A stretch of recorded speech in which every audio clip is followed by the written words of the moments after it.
Et on se retrouve donc pour cette revue de presse de l'économie.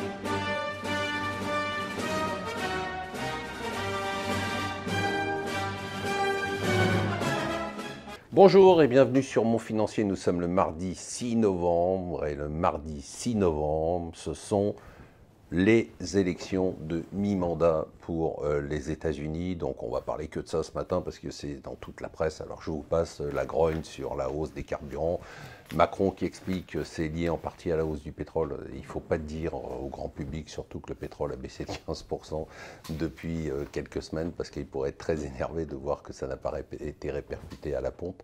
Bon, bien évidemment, la hausse des prix du pétrole, c'est en partie des hausses des prix du carburant, c'est en partie la hausse du pétrole, mais c'est beaucoup la taxe sur les carburants. Voilà, faut pas dire n'importe quoi. Là, par exemple, si le cours du pétrole a baissé, vous verrez dans vos pompes à essence que le prix de l'essence ne va pas baisser. Voilà pour ce sujet qui occupe les Français et qui vient occulter tout le reste.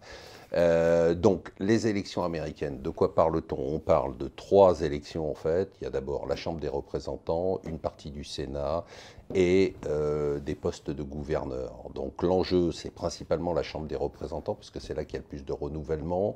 Les prévisions, mais sur Trump, les sondages n'ont jamais marché, c'est que les démocrates reprennent la majorité à la Chambre des représentants en gagnant 20 à 40 sièges, que les républicains conservent le Sénat mais avec une très courte majorité et que les démocrates remportent des postes de gouverneurs dans des États importants comme l'Ohio ou même comme la Floride. Donc voilà l'enjeu global, donc ça va se disputer dans la journée. Alors ces élections-là, tout le monde le dit, le mot est partout, se sont transformées en référendum. C'est-à-dire que Trump s'est tellement mouillé dans ces élections, il en a fait une question personnelle, il s'est déplacé partout pour soutenir les candidats républicains, et donc c'est devenu un référendum pour ou contre Trump, en fait.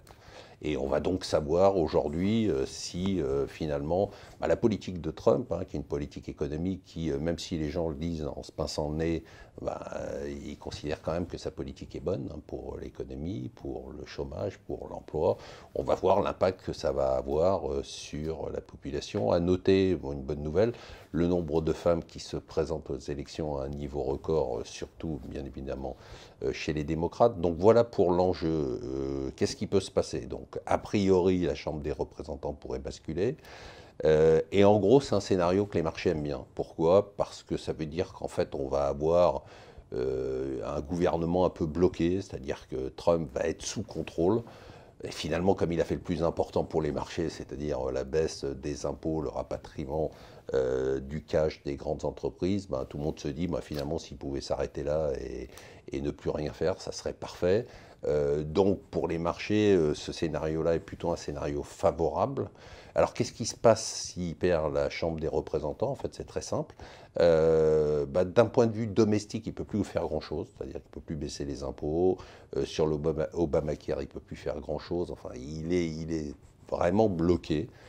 Sur les sujets, alors il continuera à tweeter sur le fait que ce sont les démocrates qui l'empêchent de faire ce qu'il a envie de faire. Par contre, d'un point de vue international, il peut faire à peu près tout ce qu'il veut, c'est-à-dire que les sanctions contre l'Iran, elles sont déjà en place, donc elles seront maintenues.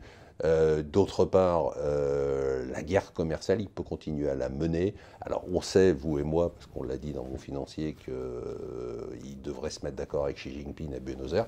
Bon, enfin, avec lui, tout est possible. Et donc, voilà l'enjeu pour la journée, et donc on le saura demain. En attendant, les marchés, c'est le grand calme, mais a priori, on pourrait s'attendre à un rebond si c'est le scénario qui est attendu par tout le monde.